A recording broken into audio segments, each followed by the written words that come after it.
لئن شكرتم لأزيدنكم صدق الله مولانا العظيم. ایزانو د شکر ډېرې فائدې راغلي پکار ده چې موږ د الله تعالی شکر ادا کړو په هر یو نعمت باندې. که هغه نیک عمل وکړو موږ مونځ اودس وکړو او وظایف وکړو تلاوت وکړو د الله شکر ادا کړو چې الله ستا ډېر شکر چې موږ دې توفیق راکړو.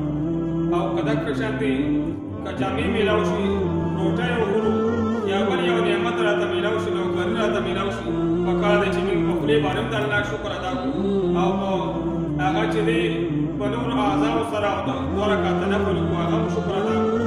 او درېیم دا چې کوم د الله اطاعت دی او الله احکامات دغه په ځای راوړو دا هم یو قسم د الله د نعمتونو شکریا ده.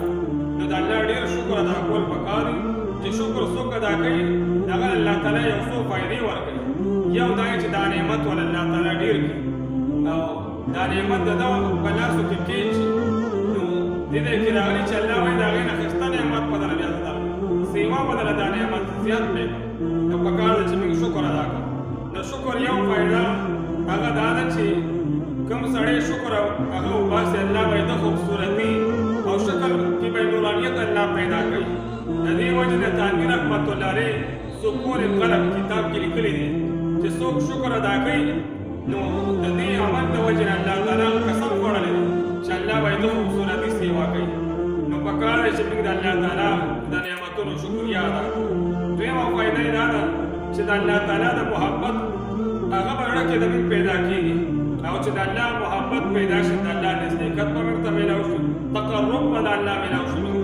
نو پکار دی چې د الله تعالی محبت میلاوېدو لپاره موږ د الله تعالی شکر ادا کړو. درېیم د شکر فایده دا ده چې موږ د هغې شکر د الله ادا کوو د الله د عذابو نه وبچو. دغه آیت کې راغلي چې الله تعالی فرمایي ما یفعل الله بعذابکم ان شکرتم وآمنتم.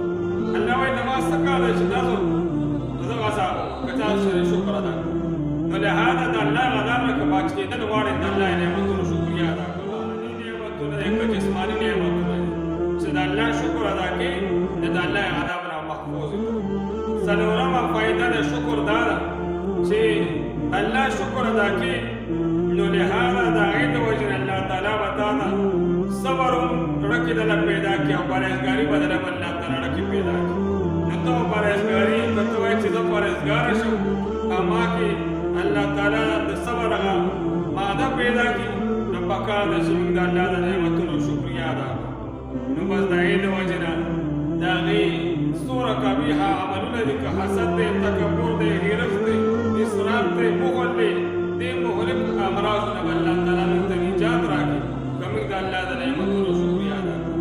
لهذا یو اول کې ما ویلی دا ټولې پنځه فایدې شوې د شکر چې ما تاسو ته